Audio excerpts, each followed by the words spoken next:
यहाँ तो आवश्यकता पड़ने पर राज सिन्हा आएंगे ना। अजय दुबे को तो 10 साल से इन लोगों ने किसी ने देखा भी नहीं है। मैं भी जा रहा हूँ लोगों के पास मिलने, मैं भी हर खटाल में जाता हूँ और मैं पूछ रहा हूँ कि बताइए आप लोग कभी अजय दुबे को देखे हैं? तो वो लोग बोलते हैं कि नहीं, हम लोग तो देखे ही नहीं है। कितना लोग पूछते हैं कि विधायक जी अजय दुबे हो क्यों, है कौन? तो कुछ भी सुख दुख जो भी होगा उस पर राज सिन्हा खड़ा रहेगा, तेजस्वी थोड़ी ना आएंगे साथ में उनके। उनको तो ये भी नहीं मालूम होगा कि यहाँ पे विनोद बिहारी महतो कोयलांचल विश्वविद्यालय कहाँ पे बना है। उनको यह भी नहीं मालूम होगा कि धनबाद विधानसभा का चौहद्दी क्या है।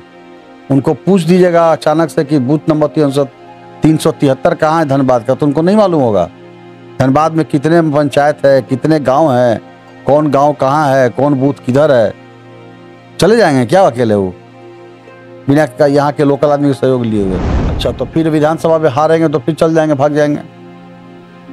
लोकसभा में हारे तो दिल्ली गए, अब विधानसभा में हारे में तो कहाँ न्यूयॉर्क जाएंगे, कहाँ जाएंगे? ऐसा थोड़ी ना होता है। में अखंड भ्रष्टाचार, जो सरकार झूठ के बुनियाद पर टिकी हुई है, जिस सरकार ने झारखंड के सभी लोगों को ठगा, कोई ऐसा बचा नहीं जिसको इस सरकार ने ठगा नहीं। पोस्टिंग का तो उद्योग चला, यहाँ तो सड़क चलते महिलाओं का चेन खींच के बांध जाता है लोग। और जाइए थाना में तो एफआईआर नहीं लेता है, अब बिगड़िए तो बोलता है जो कबाड़ना कबाड़ लीजिए, हम ऊपर दे के आए हैं।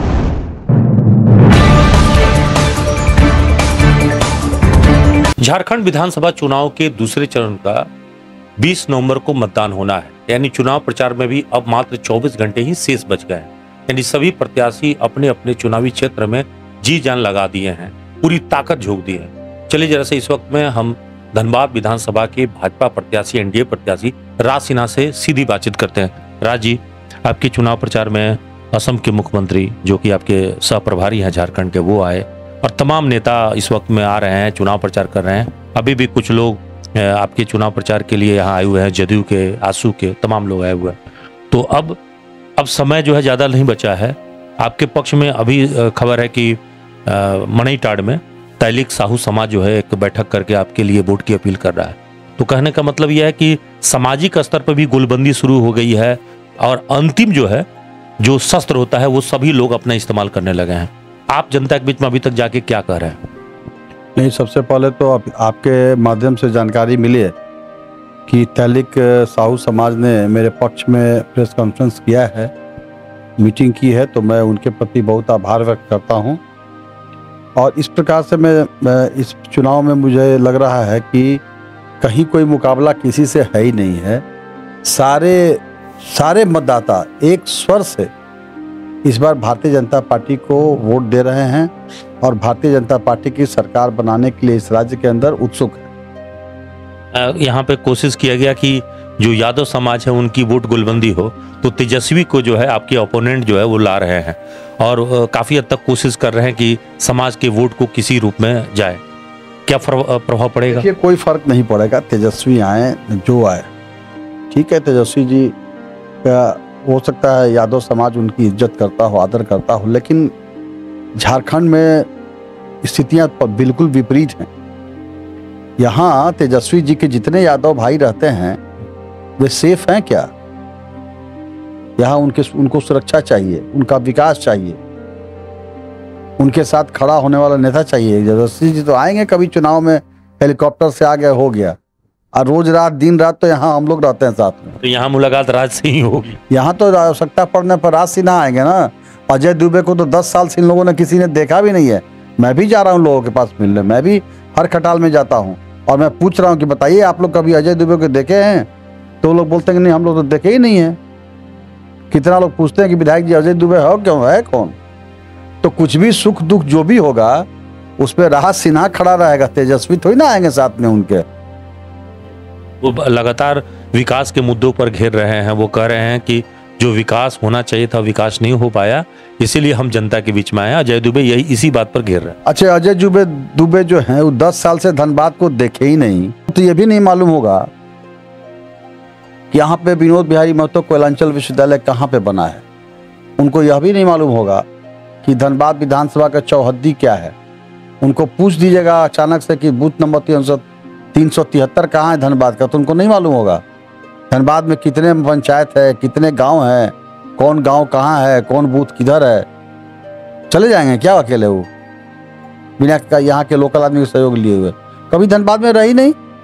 14 में लोकसभा का चुनाव लड़े, उसके बाद 10 साल तक गायब रहे। आए कब?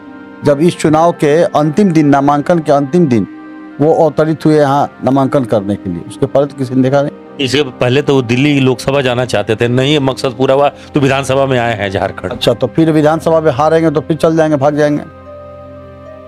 लोकसभा में हारे तो दिल्ली गए, अब विधानसभा में हारे में तो कहाँ न्यूयॉर्क जाएंगे, कहाँ जाएंगे? ऐसा थोड़ी ना होता है। उनको तो हम देखिए, मैंने सजेशन दिया है उनको, आप लोगों के माध्यम से उनको मैंने सुझाव दिया है कि पहले अगर उनको आगे राजनीति करनी है तो पहले जिस इलाके में जाते हैं वो उस इलाके में प्रेस कॉन्फ्रेंस करके, या कोई भगवान का मंदिर है, दुर्गा जी का है तो चरण पकड़ के, शंकर जी का है तो शिवलिंग पकड़ के लोगों के बीच में इस बात को कहें, विश्वास दिलाएं लोगों को कि इस बार चुनाव हारेंगे तो 5 साल तक धनबाद में रह कर के लोगों के बीच में जाकर लोगों के सुख दुख में उनके साथ रहेंगे, धनबाद में खड़ा रहेंगे, धनबाद में ही रहेंगे। पहले लोगों को यह विश्वास दिलाएं। लोगों को भरोसा नहीं है, फिर कहेगा कि वोट मत देंगे, हार भी जाएगा तो भाग जाएगा, फिर तो रहेगा। जाए ना तो हम लोग को राजेश सिन्हा के साथ है। इस बार मुद्दा जनता के बीच में जा रहे हैं, तो सबसे पहला मुद्दा आप लोग प्राथमिकता क्या रहेगी कि इस काम को हमको चुनाव जीत के सबसे पहले करना? देखिए, 5 साल जो सरकार चली, जो भ्रष्टाचार इस सरकार में, आकंठ भ्रष्टाचार में, जो सरकार झूठ के बुनियाद पर टिकी हुई है, जिस सरकार ने झारखंड के सभी लोगों को ठगा, कोई ऐसा बचा नहीं जिसको इस सरकार ने ठगा नहीं। युवा हो उनको ठगा, नौकरी के नाम पर 5 लाख सरकारी नौकरी देंगे, नहीं तो बेरोजगारी भत्ता देंगे 5,000 7,000, और नहीं तो राजनीति से संन्यास ले लेंगे। पेट्रोल सब्सिडी बड़ा धूमधाम के साथ आया था, गायब हो गया। महिला को ठगा, चुनाव के पहले बोला कि हम 2,000 रुपये चूल्हा भत्ता देंगे, 72,000 रुपये सालाना देंगे हर परिवार को। उसके बाद इस प्रकार से अनेकों वादे किए, जितना सेविका, सहायिका, इस सबको बोला कि जितना संविदा कर्मी है सबको परमानेंट कर देंगे, वेतन मान देंगे। कुछ तो किया नहीं। ट्रांसफर पोस्टिंग भी यहाँ पे मशीनरी पोस्टिंग का तो उद्योग चला, यहाँ तो सड़क चलते महिलाओं का चेन छींच के बांध जाता है लोग। आ जाइए थाना में तो एफआईआर नहीं लेता है, अब बिगड़िए तो बोलता है जो कबाड़ना कबाड़ लीजिए, हम ऊपर दे के आए हैं। ऐसे ही होता है ना, कोई अफसर एफआईआर तक नहीं ले रहा है साहब। दिन दहाड़े सड़क पर चलते गोली मार के हत्या कर दी जा रही है। और एसपी साहब को बोलिए, फोन कीजिए तो बोलते हम कहाँ से, कितना फोर्स नहीं है, कितना बॉडीगार्ड दे, थाना में 100 दे दीजिए, हम लोग देखा जाएगा, पेट्रोलिंग वोट्रोलिंग करवा देंगे। यह स्थिति होती है। इसलिए सारे स्थिति जो है, इनको इन स्थितियों से निजात पाने के लिए जनता इस बार भारतीय जनता पार्टी को झाड़ के वोट देगी। परिवर्तन होगा बिल्कुल। राज्य में इस बार सरकार परिवर्तित हो, इसकी मांग है, जनता की मांग है कि ये सरकार जाना चाहिए। तो देखिए, इस बार जनता की डिमांड है कि सरकार परिवर्तन होना चाहिए, ऐसा कहना है राज सिन्हा का। अब लेकिन परिवर्तन होगा या नहीं, ये 23 को पता चलेगा। 23 को दोपहर होते होते आपको पता चल जाएगा कि ईवीएम क्या कह रहा है, क्योंकि ईवीएम में जो वोट है वो जनता के मताधिकार हैं, वही जनादेश है, और उसी जनादेश से पता चलेगा कि सत्ता अगली बार किसको मिलने वाली है, एनडीए को या महागठबंधन को। सहयोगी विवेक के साथ कुंवर अभिषेक सिंह, न्यूज़ एनपी, धनबाद।